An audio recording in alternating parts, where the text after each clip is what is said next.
Genesis chapter 3. Now the snake was the most cunning animal that the Lord God had made. The snake asked the woman, "Did God really tell you not to eat fruit from any tree in the garden?" "We may eat the fruit of any tree in the garden," the woman answered, "except the tree in the middle of it. God told us not to eat the fruit of the tree or even touch it. If we do, we will die." The snake replied, "That's not true. You will not die. God said that because He knows that when you eat it, you will be like God and know what is good and what is bad."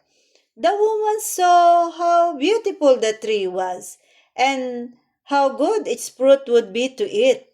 And she thought how wonderful it would be to become wise. So she took some of the fruit and ate it. Then she gave some to her husband, and he also ate it. As soon as they had eaten it, they were given understanding and realized that they were naked. So they sewed fig leaves together and covered themselves. That evening, they heard the Lord God walking in the garden, and they hid from him among the trees. But the Lord God called out to the man, "Where are you?" He answered, "I heard you in the garden. I was afraid and hid from you because I was naked." "Who told you that you were naked?" God asked. "Did you eat the fruit that I told you not to eat?" The man answered, "The woman you put here with me gave me the fruit and I ate it." The Lord God asked the woman, "Why did you do this?" She replied, "The snake tricked me into eating it." God pronounces judgment. Then the Lord God said to the snake, "You will be punished for this. You alone of all the animals must bear this curse. From now on, you will crawl on your belly, and you will have to eat dust as long as you live. I will make you and the woman hate each other. Her offspring and yours will always be enemies. Her offspring will crush your head, and you will bite her offspring's heel." And he said to the woman, "I will increase your trouble and pregnancy and your pain in giving birth. In spite of this, you will still have desire for your husband, yet you will be subject to him." And he said to the man, "You listened to your wife and ate the fruit which I told you not to eat. Because of what you have done, the ground will be under a curse. You will have to work hard all your life to make it produce enough food for you. It will produce weeds and thorns, and you will have to eat wild plants. You will have to work hard and sweat to make the soil produce anything. Until you go back to the soil from which you were formed, you were made from soil, and you will become soil again." Adam named his wife Eve because she was the mother of all human beings. And the Lord God made clothes out of animal skins for Adam and his wife, and he clothed them. Adam and Eve are sent out of the garden. Then the Lord God said, "Now these human beings have become like one of us and have knowledge of what is good and what is bad. They must not be allowed to take fruit from the tree that gives life. Eat and live forever." So the Lord God sent them out of the Garden of Eden and made them cultivate the soil from which they have been formed. Then at the east side of the garden, he put living creatures and a flaming sword which turned in all directions. This was to keep anyone from coming near the tree that gives life. Amen po. So magandang gabi po sa ating lahat at ipagpapatuloy ko po ang aking sinimulang babahagi ng banal na kasulatan at nasa chapter 3 na po tayo ng Genesis at ako po ay magbibigay ng ilang points patungkol doon sa aking binasa. Yung pong una, yung nagkasala ang tao. Pangalawa, inihag ng Diyos yung kaparusahan. At yung pangatlo po ay pinalaya sa hardin si Adan at saka si Eva ng Panginoon. So, ayan po. So, makikita po natin doon sa Genesis chapter 1, yung pong inilagay ang tao doon sa paraiso at sinabi ng Panginoon, makakain ninyong lahat ang bunga ng punong kahoy sa paraiso, maliban na lamang kasi mayroon pong dalawang punong kahoy na naroon sa gitna ng paraiso. Ang isa po ay ang tawag ay Tree of Life o puno ng buhay, o yung isa po naman ay Tree of the Knowledge of Good and Evil. Sa Tagalog ay puno ng pagkaalam sa mabuti at masama. So ipinagbawal po ng Panginoon na kainin yung bunga ng punong kahoy ng pagkaalam sa mabuti at masama. Sinabi ng Panginoon kay Adan, huwag mo itong kakainin, ninyo itong kakainin, sapagkat kapag kinain ninyo ito, ay kayo ay mamamatay. Surely you will die. And then, pagkatapos po noon, nakita natin doon sa story na ang Panginoong Yahweh ay kasama nilang dumudoon din sa paraiso. Kasi narinig nila yung yabag ng Panginoon na naglalakad eh. So, at kinausap din sila ng Panginoon after nilang magkasala.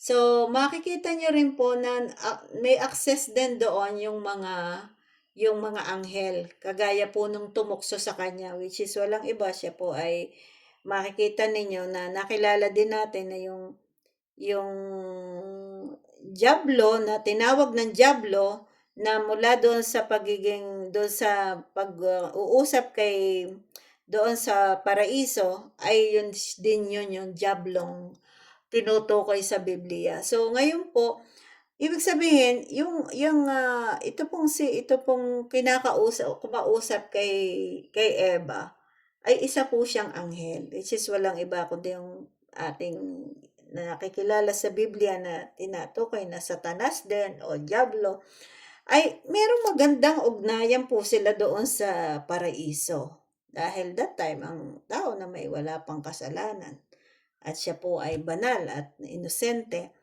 Kaya maganda yung ugnayan, nag-uusap nga po eh. At eventually, ay sa madaling salita ay na brainwash niya si Eva.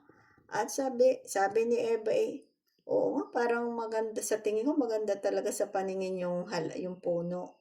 At saka masarap talaga yung prutas. At beside doon, sabi niya, at saka mabuting maging para ding Diyos na nalalaman may mabuti at masama. So kaya nabuo sa kanya yon, kaya kumain siya. At binigyan pa niya si Adan at walang hesitation, kumain din. Kaya naman ng pagkakain nila, na-realize nila na sila pala ay hubot-hubad. Kaya ang ginawa nila, nagtago sila dahil narinig na nilang naglalakad na ang Panginoon doon sa paraiso. So hinanap sila ng Panginoon, I believe, because God is all-knowing God, alam na niya yun. Pero hindi naman sila agad kinonfront ni God doon sa kasalanan. Maybe sa akin personal na pagkaunawa, possible na maibig gusto ng Panginoon. Kasi kung hingi sila ng tawad sa Panginoon, patatawarin sila ng Panginoon dahil God is a forgiving God. So, sabi niya, nasaan kayo? Sabi, ito po, nagtatago kami kasi kinain ba? Wala, nagkaroon pa ng mga conversation which is hindi rin sila humingi ng tawad sa Panginoon. Kasi ang unang nangyari, dahil, di kinain nga ninyo, bakit mo kinain? Ay, naku, dapat sana, Lord, patawarin niyo po ako. Natukso po ako. Hindi ko po, walang ganun. Sabi, itong babae. Tinuro na yung babae. Tapos sabi naman, yung ahas. Kaya, alam nyo, kaya dahil nga tayong lahat ng mga inanak ni Adan ay namanan natin yung kahinaan. Hindi po yung ginawang kasalanan ni Adan kasi hindi naman tayong kumain ng prutas. Yung kahinaan na tayo dahil tayo mula kay Adan, yung kahinaang nananalaytay sa ating sarili, sa ating katawan, yun din po yung dahil doon tayo pinakakagawa pa ng mga kasalanan. Madali po tayo magkasala dahil napailalim tayo sa kapangyarihan ng kasalanan.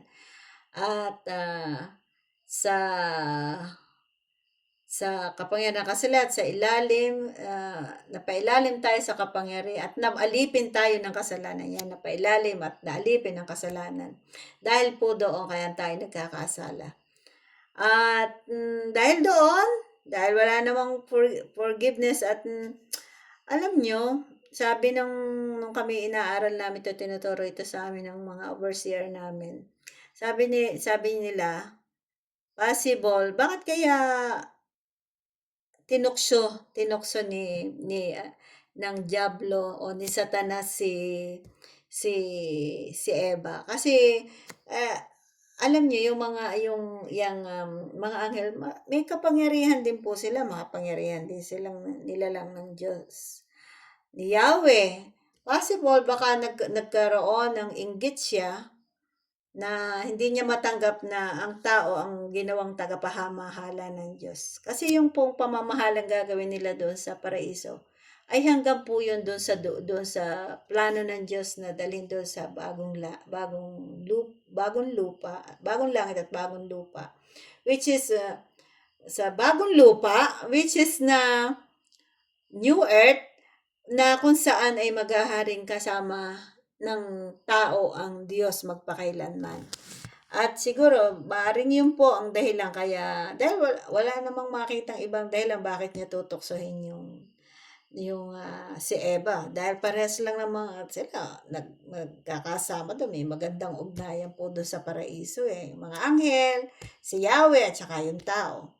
Ano ang nagtulak sa kanya? Bakit niya tinukso ang tao? Kaya naman po dahil doon, ay ibinigay na ng Diyos yung parusa sa kanila.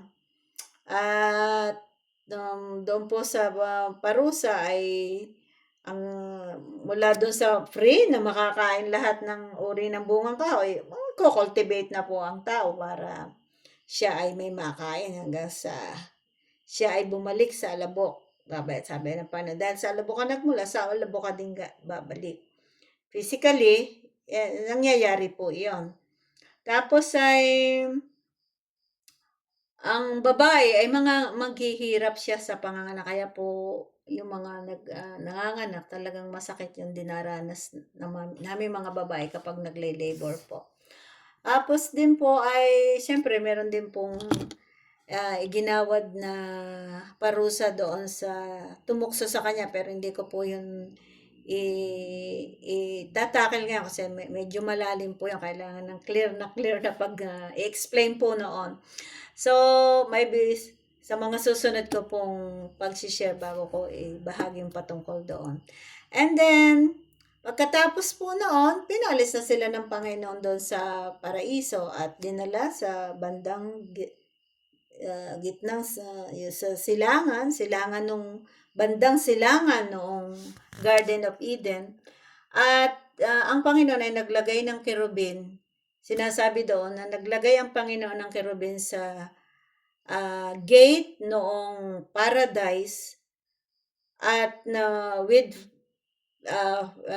flaming sword. Yeah, flaming sword, yung espadang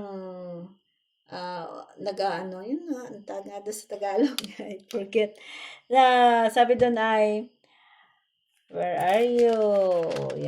Yan, flaming sword. Nagniningas na umiikot sa lahat ng panig, sabi po sa Tagalog. Naglagay rin siya ng espadang nagniningas na umiikot sa lahat ng panig upang hindi malapitan ni naman ang punong kahoy ng buhay. Kaya po pinabantayan na po dahil possible, dahil baka sa sobrang hirap na mararanasin ni na Adan outside the Garden of Eden, may possibility bumalik sila doon at kainin nila yung tree of life para hindi sila mamatay. Pag nakain nila yon, hindi po sila magkakaroon ng kamatayan sila. Kaya po, dahil doon, pinabantayan na yun ng Panginoon. Kaya, yun po yung mga points muna na ibibigay ko sa Genesis chapter 3. Sana po ay meron tayong natutunan at abangan din po niyo at panoorin niyo po yung Tagalog nito na aking pong audio, Bible Tagalog. Genesis chapter 3 din po. At saka po yung pong aking sinisiris na Sino ang Diyos. Part 5 na po tayo. So, maririnig din po ninyo at mapapanood dito sa aking vlogs namin ni Daddy Mar. So, sana po kung kayo napagpala, ay hopefully kayo pa mapagpala ng mga sinishares namin ko sa inyo na mga about sa Word of God. Sana po i-share din ninyo ito at upang mas marami pang makarinig at eventually magkaroon sila ng awareness tungkol sa sino at talaga ang ating Panginoon at ano ang kanyang layunin sa bawat isa sa atin. So, God bless po and see you po again.